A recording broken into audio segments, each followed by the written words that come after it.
우리 함께 성경 말씀을 읽으시겠습니다. 이사야서 33장 10절에서 12절까지의 말씀입니다.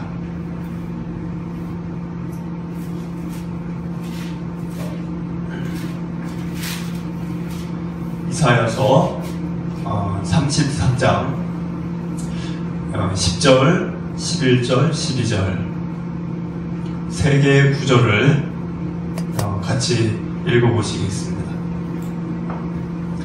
여호와께서 이르시되 내가 이제 일어나며 내가 이제 날을 높이며 내가 이제 지극히 높아지리니 너희가 결을 잉태하고 집을 해산할 것이며 너희의 호흡은 불이 되어 너희를 삼킬 것이며 민족들은 불에 굽는 횃돌 같겠고 잘라서 불에 사르는 가시나무 같으리로다. 아멘.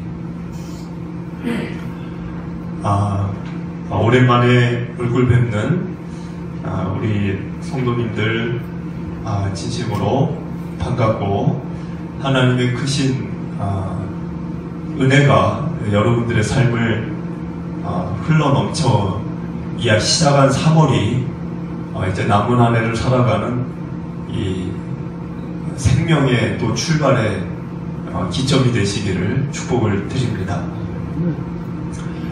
오늘 우리가 이렇게 읽게 되는 이 말씀을 제가 어제 쭉 보면서 오늘 사실 절기상 교회력상 3일 기념 주일입니다.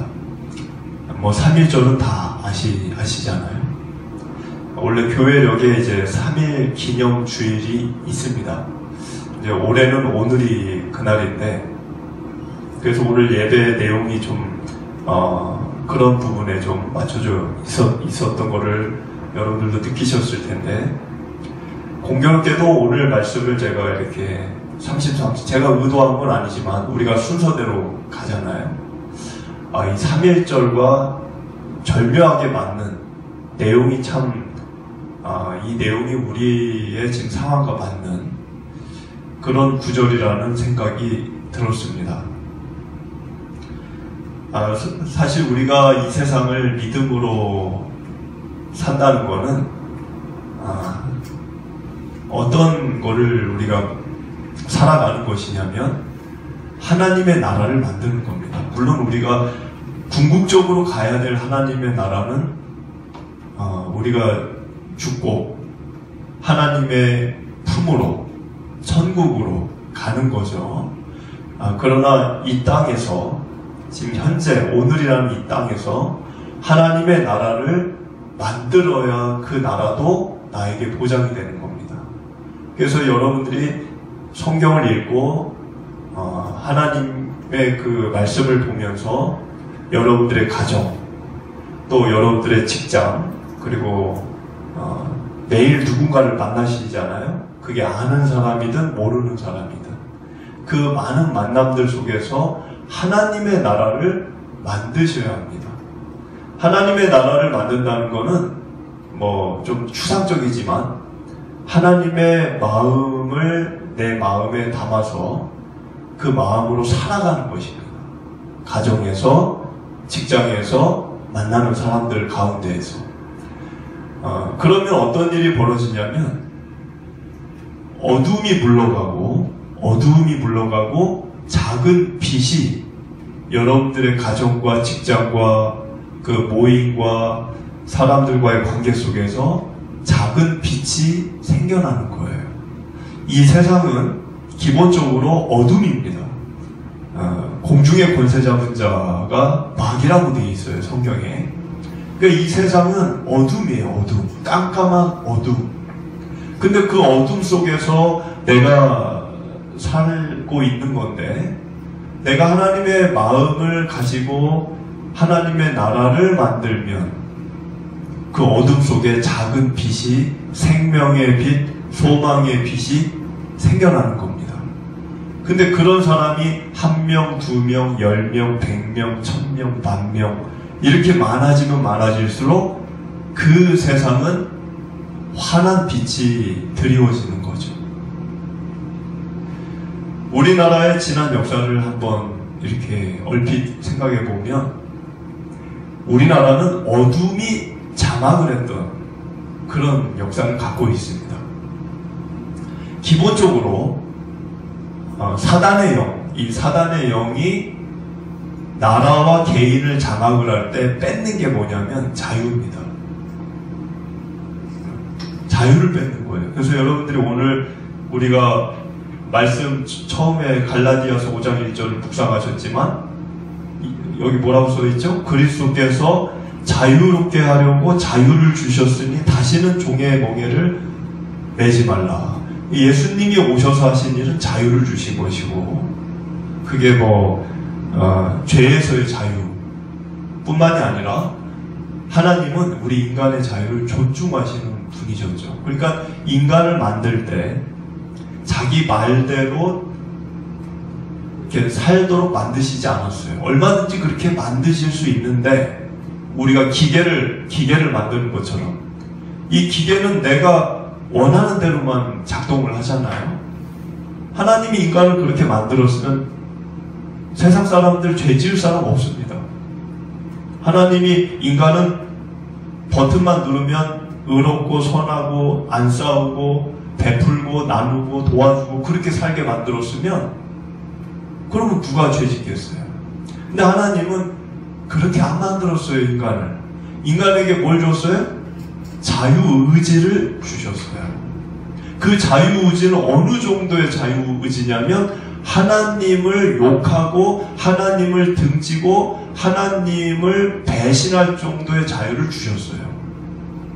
왜 그런 걸 주셨을까요? 자기를 버릴 수도 있는데 인간을 만들 때 자기를 마음대로 그냥 내팽개치고 떠날 수도 있는데 왜 위험한 그 자유의지를 주셨을까요? 여러분들 개를 키울 때 개를 내가 정말 사랑하면 개를 사랑하지 않으면 태어나서부터 죽을 때까지 목줄로 묶고만 놓습니다. 태어나서 죽을 때까지 한 번도 안 풀어줘요.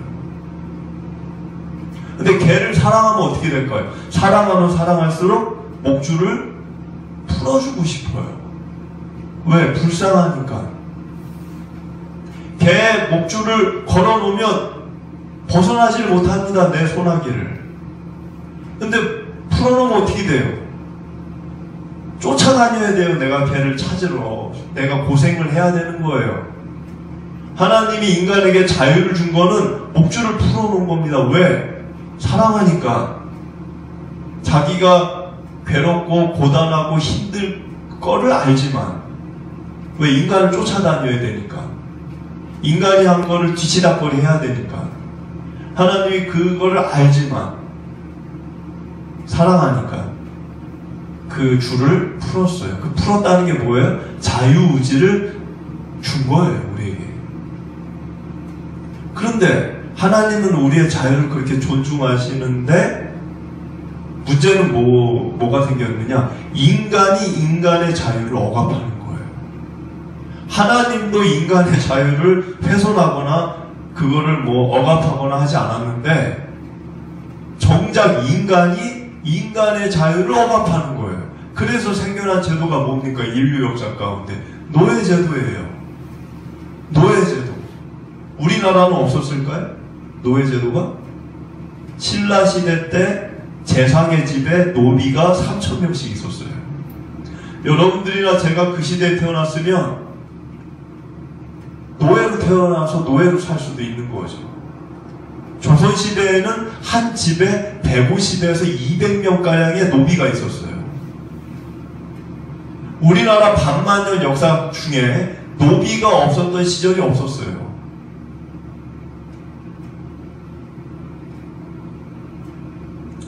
그래서 매티 노블이라고 하는 우리나라에서 40년간 사역을 한 선교사 매티 노블의 조선회상이라는 책은 아주 유명한 책입니다. 그 책을 보면 그분이 조선에 1890년도에 와서 40년간 이 나라에서 사역을 하시면서 쓴 내용이 뭘 썼냐? 이 나라, 이 조선은 거대한 카스트 제도가 존재한다. 여러분들 카스트 제도가 뭐예요? 계급제예요. 인도는 지금도 카스트 제도가 있죠. 브라만, 크샤트리아, 바이샤, 슈드라. 지금도 있어요, 인도는. 근데 우리나라는 없죠? 왜 없을까요? 기독교인들이 그걸 없앴어요. 그 메티노블이 이 조선을 와보니까 양반과 노비라는 거대한 카스트 제도가 있고, 그리고 원주 제일감리교회 아시죠? 일산동에 몇 년도에 세워졌을까요? 그 교회가 원주에서 제일 오래됐어요. 1904년도. 누가 세웠나요?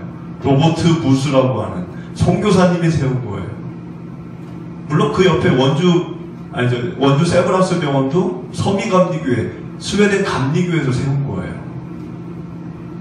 둘 다 기독교가 세운 건데, 원주 제일감리교회를 세웠던 로버트 부스 선교사님이 무슨 말을 했냐면, 조선시대를 와보고 이 양반들을 보면서 무가치한 이 나라의 벌레라고 그랬어요. 벌레. 여러분들 우리가 잘 아는 율곡이 선생님이 망원봉사라는 책에 본인이 뭐라고 거기다가 책에다가 뭐라고 썼냐면, 대체 자기 같은 한 민족을 노비로 삼아서 사고 파는 나라가 동서고금을 통틀어 어느 그런 나라가 있느냐라고 통탄을 했어요. 여러분들 노비라고 하는 거는 서양도 노비가 있었죠. 근데 다른 나라 사람을, 다른 나라 흑인이나 다른 나라 사람을 이렇게 했지, 자기 같은 혈육이나 자기 친족이나 자기 같은 민족을 노비 삼은 나라는 없어요. 이승만 대통령이 썼던 독립정신이라는 책이 있습니다. 근데 그 책을 보면은 뭐라고 써있냐면, 당시에, 그러니까 이승만 박사였죠. 그분이 그 당시에 기준으로 봤을 때 1000명 중에 하나가 양반이라는 거예요. 그 얘기는 뭡니까? 지금 여기에 1000명이 있다고 치면, 지금 1000명이 상상을 해본다면, 여기에 1000명이 있다고 치면 999명은 노비고 한 명만 양반이라는 거예요. 그러면 이게 무슨 문제가 되냐면, 999명은 인권이나 자유가 없습니다. 교육의 기회도 없어요. 인간답게 살 수 있는 그 권리를 갖고 있지 않아요. 단 한 명만, 1000명 중에 단 한 명만. 여러분들 그런 나라가 소망이 있겠습니까? 그런 나라가 발전을 하겠습니까? 그래서 망한 거예요, 일제한테. 세종대왕 때 국민의 몇 프로가 노비였는 줄 아십니까? 40%가 노예였어요. 40%가. 그런 공동체는 발전할 수가 없는 거예요. 조선왕조실록 518년 역사를 보면은 매년 똑같이 반복되는 그 기록이 있습니다. 매년 빠지지 않고. 그게 뭘까요? 백성이 굶어 죽었다. 백성이 굶어 죽었다. 이게 매년 나와요. 518년 동안. 심지어는 어느 해에는 먹을 게 없어서 인육을 먹었다. 그게 우리 역사예요. 여러분들 왜 이런 나라가 이렇게 비참해질까요? 그거는 자유가 없기 때문에 그런 거예요. 한 명 한 명에게 하나님이 보장한, 하나님은 인간의 자유를 존중하는 분인데, 인간이 인간의 자유를 억압을 하고 빼앗고 강제하고, 그러면은 소망이, 그 나라는, 그 조직은, 그 단체는 소망이 없는 거죠. 기독교가 이 나라에 처음 선교사들이 와가지고 했던 일은 양반제도를 없애는 거였어요. 그 반상제도라고 그러죠. 선교사들이 실학은 천주교고 개화사상이 기독교인데, 그 실학과 개화, 그러니까 이것이 하나의 기독교의 줄기죠. 이 기독교의 선교사들이 들어오면서 상투 자르고 양반제도, 반상제도를 비판하고, 아까 얘기했잖아요. 메트노블이 이 나라는 거대한 카스트 제도가 존재한다. 원주제일감리교회 로버트 무스 선교사님이 양반들은 무가치한 벌레, 인간 벌레다. 그렇게 얘기했잖아요. 그러니까 선교사들은 이 제도를 없애는 일에 앞장을 섰어요. 그리고 결국은 그것이 이제 우리가 건국을 하면서 국민투표제, 노비가 됐든 누가 됐든 한 사람에게 한 명씩 투표권을 주면서 단상제도가 없어졌죠. 두 번째 기독교가 한 일은 그렇게 자유를 주기 위해 반상제도를 없앴는데 또 자유를 빼앗겼죠, 우리가. 그것이 오늘 3.1 기념 예배의 핵심이죠. 일제로부터 자유를 빼앗겼어요. 그때 항일 투쟁을 앞장서서 했던 단체가 어디였을까요? 교회입니다. 여러분들 기독교 대표 33인 중에 16명이 기독교인인 걸 아시죠? 천주교인은 한 명도 없어요. 천도교가 15, 불교가 2명, 기독교가 16. 왜 기독교인들이 그렇게 많았을까요? 여러분들 유관순 열사가 샤프라고 하는 여자 선교사님이에요. 그 여자 선교사님이 우리나라에 와서 학교를 20개나 만들었어요. 소학교를. 왜? 학교를 다니는 애들이 없어. 여자애들은 교육의 기회가 아예 없어요, 그때는. 부녀자들은 배울 수도 없어요. 남자들만 조금 배웠지. 그러니까 이 샤프라는 분이 그 여자 선교사님이 캐나다에서 오신 분인데 여자애들이 너무 불쌍한 거예요. 그래서 그 여자애들을 위해 야학을 가르치고 하는 학교를 20개나 만들었는데 그 중에 한 학생이 유관순이었어요. 그래서 유관순 그 분이 자기 눈에 너무 총명하고 눈에 들어오니까 이화학당을 보내줍니다. 지금의 이화여대예요. 이 유관순 열사가 이화여대 붙였잖아요. 그 기독교 사상을 가르치고 성경을 가르치는 사람들이 3.1운동, 나라 구하는 일에 앞장섰다는 거죠. 왜 그럴까요? 인간의 자유를 하나님이 존중하기 때문에 그렇습니다.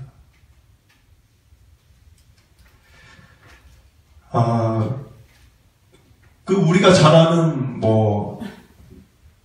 헤이그 밀사 사건 아시죠? 그 중에 3명이 이제 네덜란드 헤이그로 그 당시에 2억 말리를 네덜란드라는 그 나라까지 간다는 이거는 상상할 수 없는 일이에요.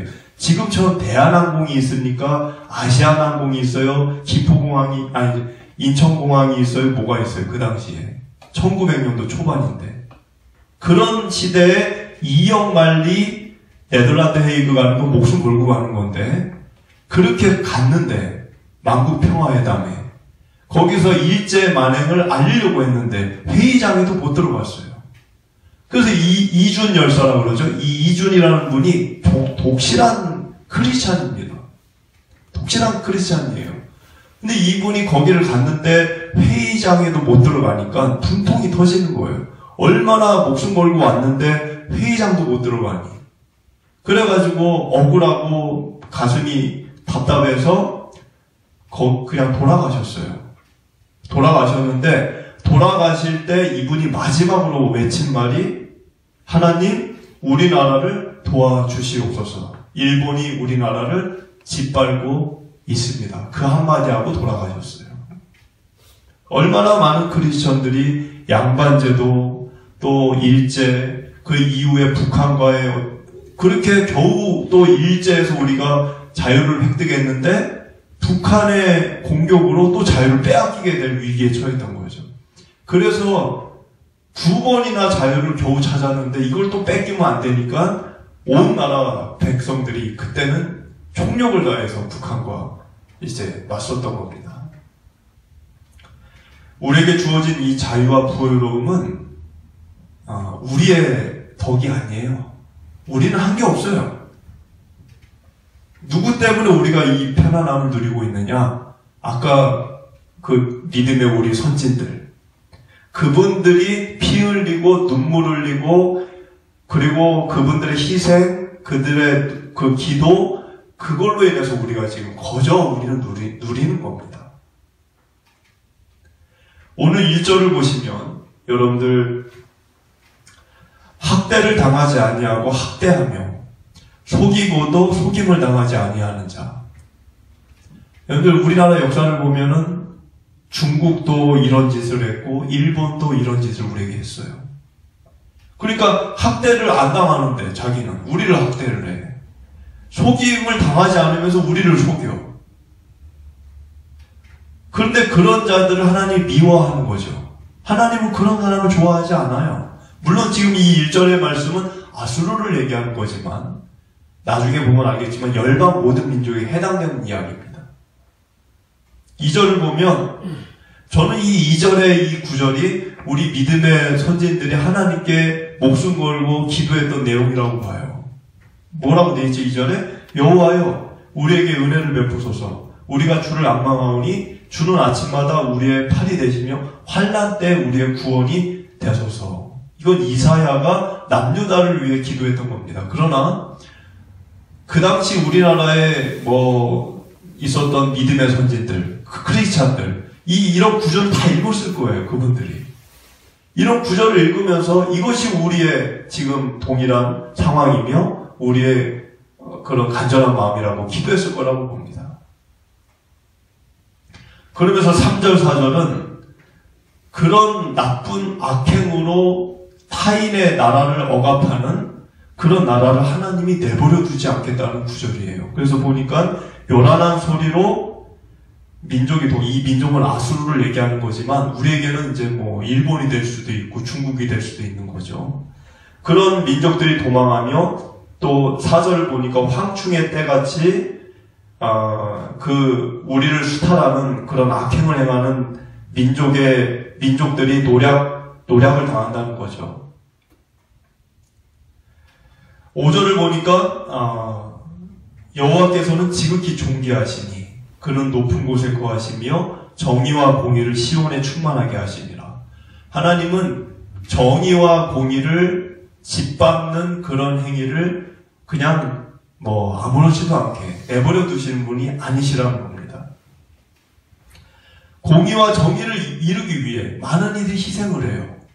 이 땅에서도 우리 믿음의 선진들이 그 희생을 한 겁니다. 하나님의 공의와 정의를 이 땅에 이루어내기 위해 목숨을 걸고 정말 죽으면서까지 그 일을 하신 거죠. 그 덕에 우리가 지금 이렇게 우리뿐만이 아니라 이 대한민국의 수많은 사람들이 그 은혜를 입고 있는 것입니다. 6절을 보면 내 시대에 평안함이 있으며, 그러니까 이 내라고 하는 거는 시온을 의인하는 거예요. 시온을 너라고 얘기한 거예요. 시온을 너. 시온은 장소인데 이렇게 얘기한 거죠. 그래서 평안함이 있으며 구원과 지혜와 지식이 풍성할 것이니 여호와를 경외함이 내 보배니라. 그러니까는 지금 여기 6절에 구원, 지혜, 지식 이렇게 나오죠. 구원은 다 아시죠? 하나님의 건져주심.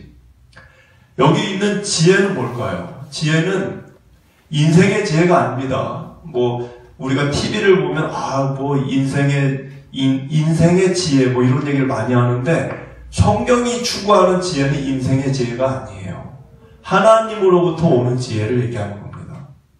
하나님으로부터 오는 지혜. 그거는 하나님의 말씀을 들어야지만 아는 지혜예요. 내가 살고 경험하고 그 인생에서 발견한 그 지혜, 그걸 얘기하는 게 아니에요. 그리고 지식이 나오는데 이 지식도 책을 통해서 얻는 지식을 얘기하는 게 아닙니다. 인포메이션을 얘기하는 게 아니에요. 여기 있는 지식은 하나님과 내가 관계를 형성해서 그 관계를 통해 알게 되는 지식을 얘기하는 거예요. 그러니까 경험이죠. 그냥 책을 봐서 이렇게 아는 지식이 아니라 우리가 사람과 사람도 여러분들이 예를 들면 제가 예를 들자면 이건 예입니다만 윤석열 대통령에 대해서 아시잖아요. TV도 있고 신문 기사도 있고. 그러나 내가 그분과 관계는 없어요. 지금 여러분들이 그분하고 전화 통화를 합니까? 식사를 합니까? 관계는 없어요.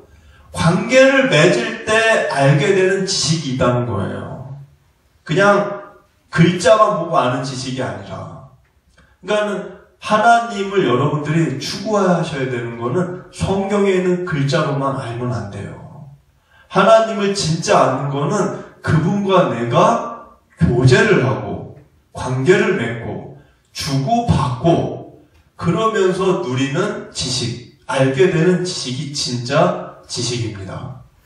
성령님이 그 일을 우리에게 도우시는 거예요. 그렇게 되면 6절의 마지막 일이 이루어집니다. 여호와를 경외한다는 거예요. 하나님을 경외하는 것은 이럴 때 된다는 거예요. 그리고 그것이 우리의 보배라는 거죠.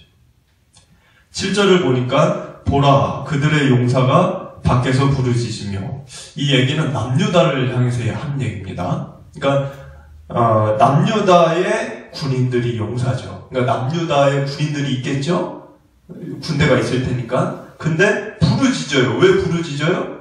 이거는 용감해서 부르짖는 게 아니라 탄식하는 거예요. 야, 우리 죽었다. 그 얘기예요. 뒤에 보니까 평화의 사신들이 슬퍼한다. 남유다의 사신들이 슬퍼하는 거예요. 우린 끝났구나. 이것이 우리의 역사입니다.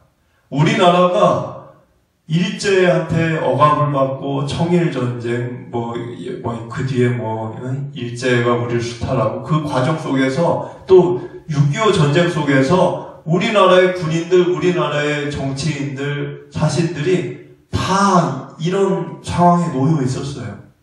우리는 끝났구나. 그런 처지였다는 거예요. 우리가.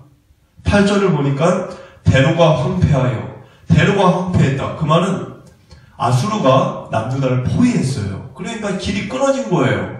먹을 거를 구하러 나갈 수가 없어요. 포위하고 있으니까.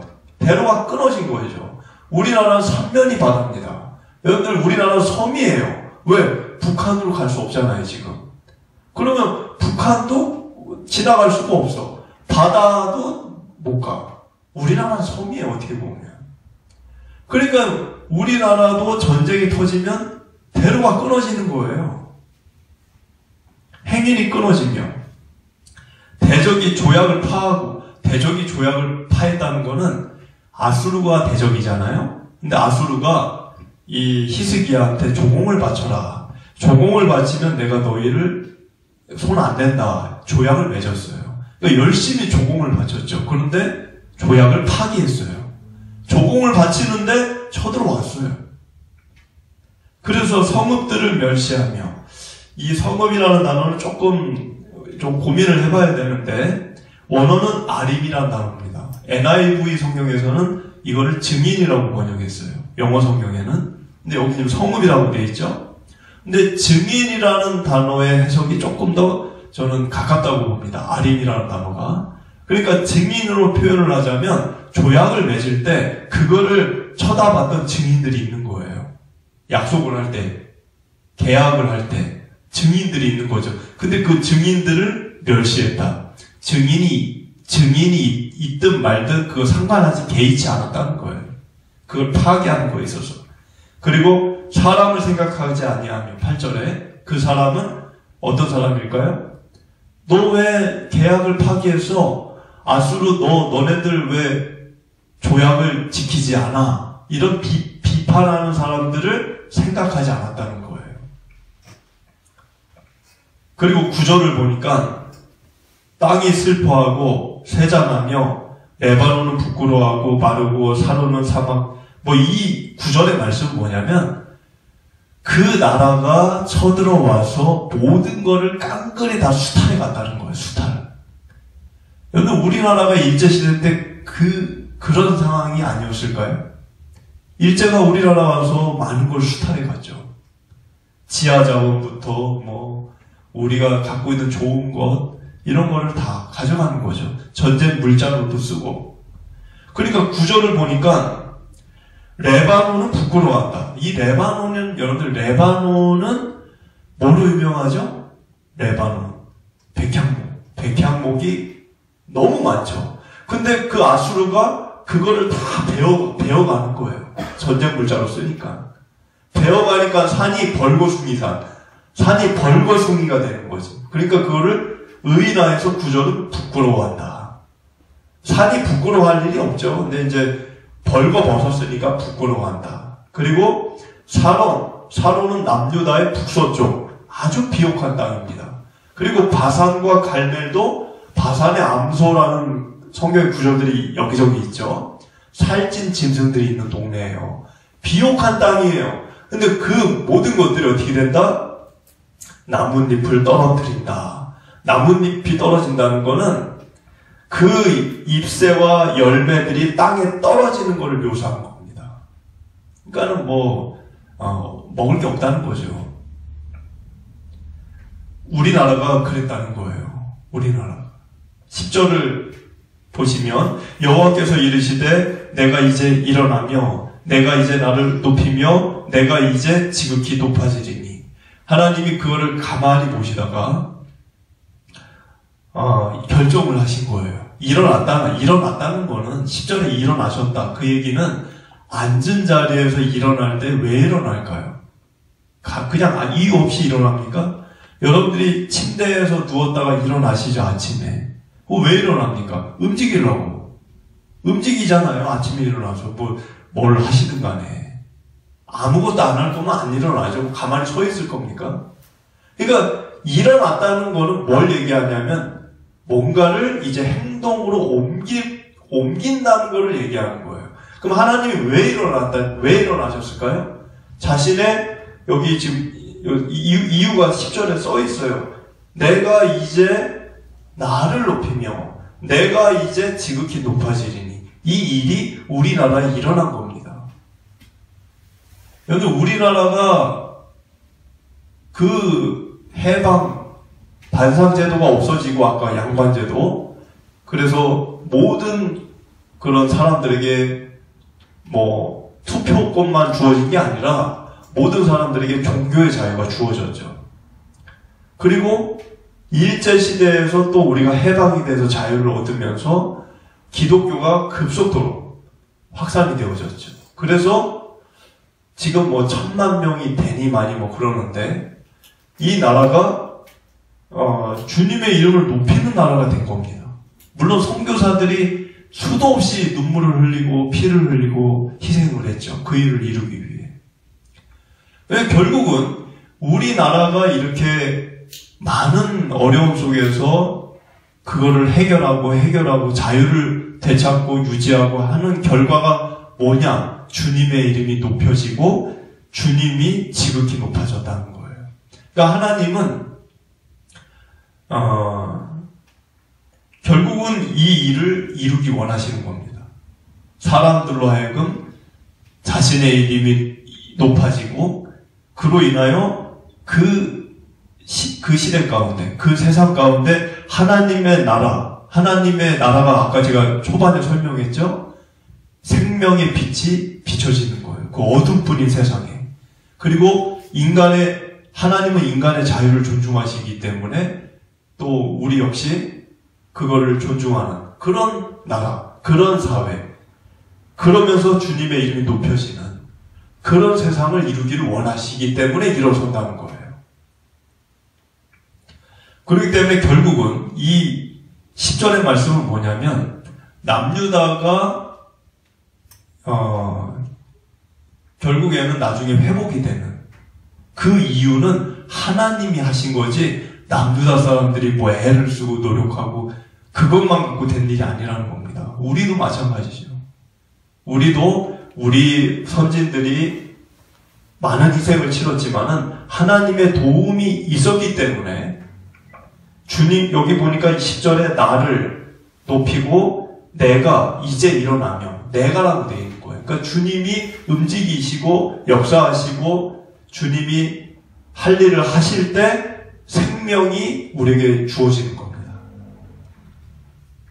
11절을 보면 너희가 결을 잉태하고 집을 해산할 것이다. 그 얘기는 하나님의 공의와 정의를 짓밟고 그리고 하나님을 무시하고 하나님을 믿는 이들을 억압하는 그런 대상들은 결국에는 겨가 되고 집이 된다는 거예요.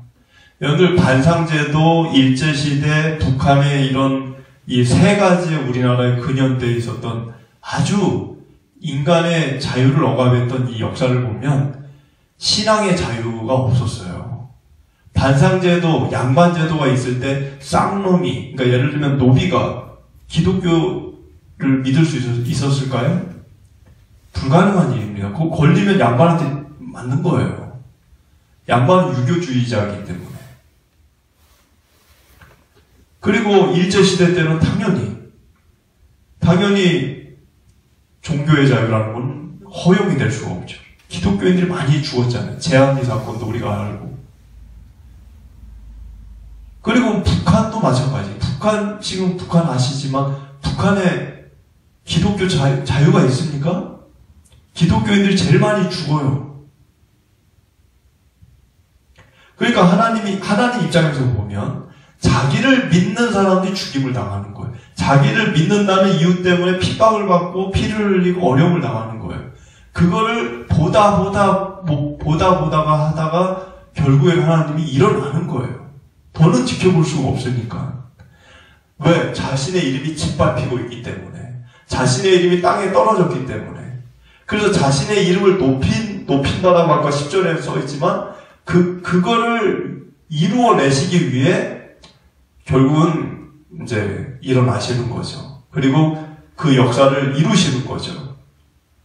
그 역사를 이룰 때 그거를 억압하고 짓밟았던 세력들은 뭐가 된다? 11절에 겨가 되고 집이 된다. 겨는 뭡니까? 겨는 우리가 이렇게 곡물의 껍질이죠. 껍질. 곡물 껍질 그 바람에 불면 날아가요. 비껍데기예요. 집이라고 하는 것도 우리가 뭐 열매를 거두고 남은 것들인데 그거는 뭐 할 때 씁니까? 여물을 먹이거나 아니면 태울 때 쓰는 거예요. 결국에는 그것들은 겨와 집이라고 하는 거는 타버릴 존재예요. 그래서 11절에 너희 호흡은 불이 되어 너희를 삼킨다. 너희 호흡, 너희라는 건 누굽니까? 하나님의 이름을 짓밟고 하나님을 믿는 이들을 조롱하고 핍박하고 죽이고 억압하고 그러는 대상들. 그게 아수르만이 아니에요. 모든 인류 어느 나라가 됐든 간에 그런 일을 자행하는 대상들은 하나님의 진노의 대상이 되는 거예요. 그래서 그들이 행하는 호흡이라는 건 뭡니까? 사람이 호흡을 하면 살아있다는 거죠. 호흡을 안 하면 죽은 거고. 그럼 여기 지금 호흡이 불이 된다. 그 얘기는 너희들이 살아서 움직이는 하루 아침의 일과 일어나서부터 누울 때까지 하는 일이 다 악이라는 거예요. 전부 다 악이라는 거예요. 일어나면서부터 숨 쉬면서부터 하는 모든 일, 그게 다 악이라는 거예요. 그것이 너희에게 불이 된다는 거예요. 그게 12절을 보니까 민족들은 불에 굽는 횃돌 같겠고 잘라서 불에 사르는 가시나무 같다.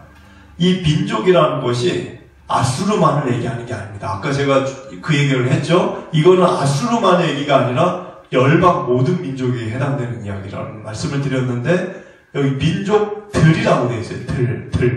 들이라고 하는 거는 아수르만이 아니라 어느 민족이 됐든 간에 그것이 일본이 됐든 중국이 됐든 심지어는 우리나라가 됐든 누가 됐든지 간에